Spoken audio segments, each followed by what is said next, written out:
Do you want to go from this to this? Well, then this video is perfect for you because I'm going to be showing a few tips and tricks that I found out when I was a beginner. Okay, to start things off, I'm going to teach you guys a little something about this thing right here, the money. So as you can see right here, I only have $1,000 to start off with a round. So this is the first round. You start with $1,000. You don't start with a lot, all right? And you don't have really many options to go through. So in the beginning of rounds, I suggest maybe not buying a lot of things or something like that, or just like suggest buying a dualies or something along those lines. I wouldn't really buy armor. I would just buy like something like dualies or maybe the P250. I mean, P250 is okay. Like I wouldn't get anything crazy. Maybe even a revolver or the deagle would be great. But I want to get like crazy with the money in the beginning of rounds because the first 2 rounds you really want to save your money. So maybe in the 3rd or 4th round you can get an AK or an MP4, which would be great. Then you can kill enemies better when you're in round 3, and you're not like poor as hell when you're going into the 3rd or 4th round. Another thing about the buy menu that I would actually suggest too is that mostly every round you would like until later rounds, maybe not in the beginning of rounds, maybe like not round 1 and 2, but like more in the later rounds, you definitely want to make sure you buy at least some kind of armor. Armor is a huge thing in this game, and if you don't have armor, you're kind of screwed. You're gonna die very fast without armor. So try saving money for at least armor. Armor is better than nothing. Yes, you do want an amazing gun, but I mean, like, having armor is gonna be way better than having a better gun. Because say you're gonna get headshot with the armor, you won't die instantaneously, but without armor, you will just die immediately because again, you don't have armor and you're just gonna die quickly. Make sure you have armor mostly in the later rounds. It's gonna be way easier and kind of better. So make sure you do that. Now, money is great because you can do a lot with the money if you have a lot of it in CS2. You're able to buy a lot of things like this Costco hot dog right here. What does this Costco hot dog represent? The utility slots. Every single one of these utilities are important in their own way. Let's start with the flashbang first. So with the flashbang, it's gonna make it easier to enter sites. So like this site, for an example, if you throw it and there's people way over there, you're gonna flash them, they're gonna be blinded, you can come out, maybe shoot them if they're up there, and anywhere. So I would say the flashbang is very useful for entering sites, or maybe even going around a corner where you can't see somebody and you don't know. So say you don't know anybody's over there, you're like, oh shoot, what do I do? Throw a flashbang and then maybe wide swing or something like that to get them. A flashbang is probably the most useful out of all the utilities. So make sure you use a flashbang. Make sure you buy a flashbang because it is definitely important. Next utility, we're going to be talking about the smoke grenade. The smoke grenade is good for attacking and defending the site. So if you're defending, smoking long or any of these like little areas here are very useful. So then the people can't like op you or anything like that. It's just very useful because then the other team may be like, oh shoot, I don't want to go in here because they have smokes now. Now for attackers, the minute you plant the bomb, maybe you can smoke off the bomb when you're planting it, so then you don't get killed instantly if there is someone else. It's like a 1v1 situation and you don't really know what to do. Maybe smoke off the bomb and then you're kind of free to plant. But then when you plant, maybe your other teammates can smoke off the areas that are probably not probably people are gonna come from, like that area or that area for this map at least. Of course there's other maps, but like areas like these areas probably would be good to smoke. Maybe even here too, because people do come from there. Overall, I would say the smoke is very useful for just attacking and defending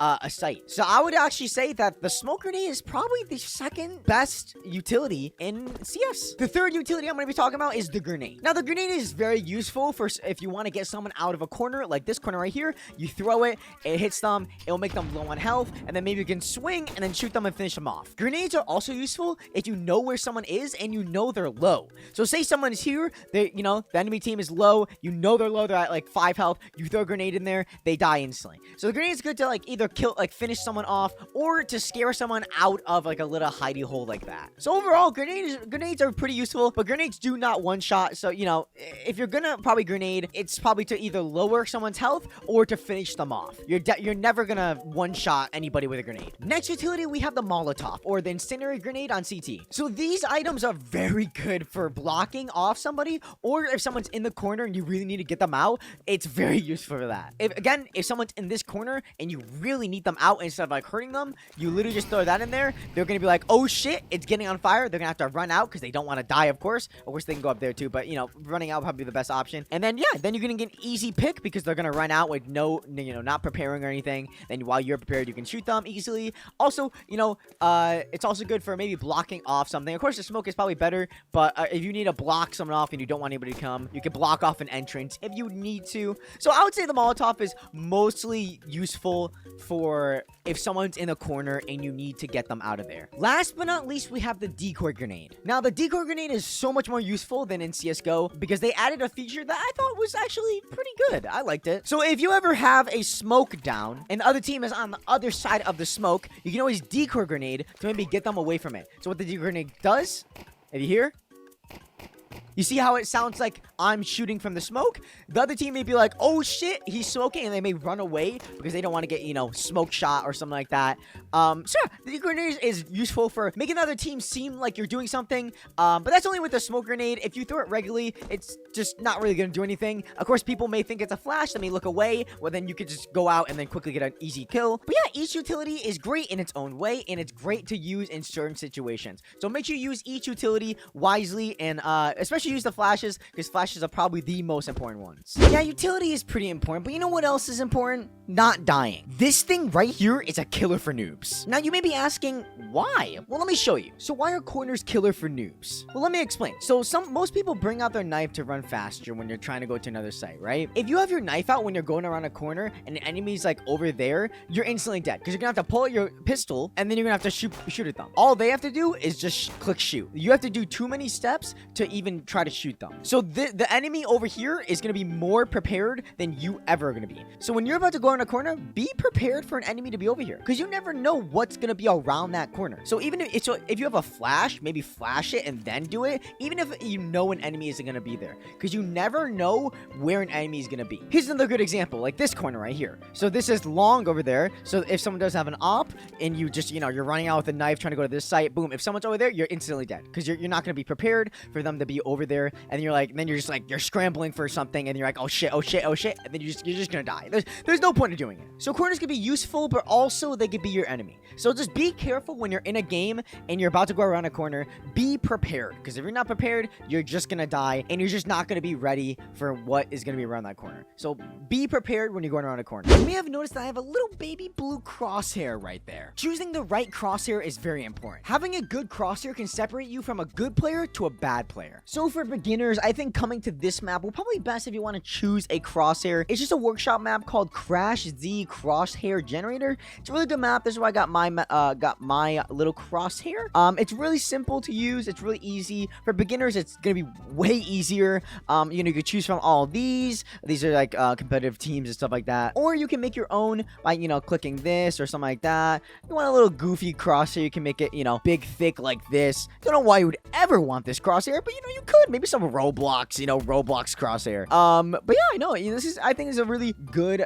workshop map that you should definitely use if you would like to get a better crosshair, because I definitely think crosshairs make a big difference. Or if you just want to meme when people spectate you can also just do that. Map choosing. Something some may say that is not as crucial as you think it is, but in reality, it's pretty important. Choosing the best map for your standards or what your play style is very important to starting off into CS2. First things first, never play Ancient. Nobody ever plays Ancient. It's a really bad map. That's my opinion. Of course, if you want to play it, you can. Ancient's just a really bad map. I don't think anybody ever plays it. In my opinion, I play Inferno and Nuke. That's what I like personally.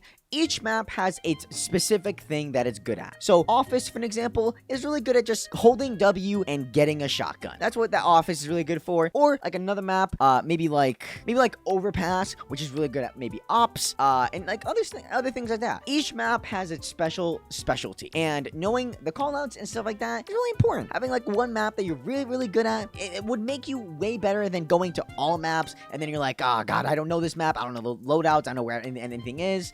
Sometimes having the map for you is sometimes good. So if you're starting off, maybe try just trying out all the maps first before you start picking your map that you might want to go into more. Again, all these maps are amazing, except Ancient. I hate Ancient, but everything else is really good. But yeah, choose a map that works for you. You see this? How much do you think it is? Probably like $20 to maybe $100 for a skin like this. Nope, it's like $300 to $400. Gambling is a huge problem in Counter-Strike, just altogether. I mean, like, I'm not one to say I haven't gambled, of course. I mean, you can clearly see that I have a lot of skins and stuff like that. But if you're a new player, I would suggest wait a couple years before you start doing it. I would not say it's a source of money. It is extremely lucky if you even get a red like this, and even if you do get a red, it's not going to be paying off your bills, all right? This is $22. If it was factory new, it would have been $106. And that I just got very lucky in. And if you get a knife, it's like up to like thousands of dollars, which is insane to begin with. So if you're a new player and you literally only got in this game for maybe the cases and the chance of getting something like a knife or gloves so you can maybe pay off something, don't do that. It's a terrible idea. I'm telling you right now, don't go into this game for gambling. It's a terrible idea. Of course, this game is free, but you can also buy Prime to be able to get cases for free every week. So maybe even open a case for free, which then I guess that's pretty cool because you're not opening it with your own money. You're literally opening it with the money that you got from the cases. So that's still cool. But yeah, just don't go into gambling. It's a really bad idea. And I lost a lot of money. So just don't do it. Other people have lost way more money than me. Don't buy any cases when you're new to this game. That's my suggestion. Don't go into gambling. Remember this game? Or maybe this game. Well, jumping and moving may help you around in those games, but in this game, don't do that. Okay, so this is not like those other games. Moving around and jumping in those games are crucial, but this game, you don't want to really move a lot. If you're in a gunfight and you jump out like this, you're gonna die. I'll tell you right now, if you're like in a corner and you're like, I got this, and then you jump out, you're gonna die. You're gonna get a headshot and it's over. GG. Because you jumping and shooting, the bullets are gonna go everywhere. It's just not gonna work. So if you're in a gunfight, maybe hold shift to suppress your footsteps and walk a little slower, and then maybe peek out a little bit and then get that easy kill. You don't want to move too much because the bullets will just go everywhere and you're just not going to get great aim. When you're about to peek the enemy, make sure you're aiming for head height, because if you're going to aim for the body, they're probably going to kill you before you kill them. Aiming for the head so you get an easy headshot is going to be better than aiming for the feet, head, or anything like that. Of course, if you're a new player, that's going to take some work, but you know, aiming for the head is probably crucial. So like, you see this box, maybe aiming at the top of that is a good starting point for beginners. Of course, you can always still jump to do some sick 360s. It may work, but again, this isn't like Apex or anything like that. So, you know, maybe be a little bit slower with your movement, and shifting is going to be a very big key to getting more kills in this game. That's all the tips and tricks that I got for you guys. If you guys found this helpful, please make sure you hit that like button. Also, subscribe to the channel. It really helps out, and I really appreciate it. Anyways, I love you guys, and I'll catch you guys in the next one. See ya.